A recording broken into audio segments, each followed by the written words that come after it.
વારસીને અગ્નિ સંસ્કાર આપેલ। આજરોજ ઉપલેટા ખાતે મોટી પામેલીનમાં રેફ્રિજરેશનનું કામ કરતા જમનાદાસ બાવાજી નામના શખ્સ ઉંમર વર્ષ 73 વર્ષના વ્યક્તિનું હાર્ટ એટેક દ્વારા મોત નીપજ્યું।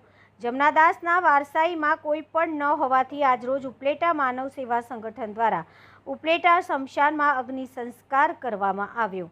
માનવ સંસ્થાન ટ્રસ્ટના પ્રમુખ લાલજીભાઈ અને દિનેશભાઈ વેકેરિયા અને સંગઠનના લોકોએ માનવતા બતાવવા અગ્નિ સંસ્કાર આપી વિધિ પૂરી કરી। રિપોર્ટર આસિફ ખોખર, ઉપલેટા। દિનેશભાઈ નરસિંહભાઈ વેકરિયા, મૂળ મોટી પાનેલી ગામ મારું। અમારા ગામની અંદર એક બાવાજીના જમનાદાસ ગંગારામભાઈ કાપડી નામના વ્યક્તિ 10 વર્ષથી ફ્રીજના કામ રિપેરિંગના કામ અર્થે ધંધો કરતા હતા।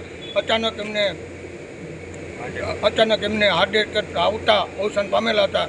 તેથી અમે આ નવયુવાનો પાનેલી ગામના એમને ઉપલેટા PM હોસ્પિટલે લઈ અમને માનવ સેવા ટ્રસ્ટને લાશ સોંપી। અત્યારે અમે લાશને દફનવિધિ કૈલાસધામ મોક્ષ મંદિર ટ્રસ્ટ ઉપલેટામાં ગામમાં અગ્નિ સંસ્કાર કરેલ છે।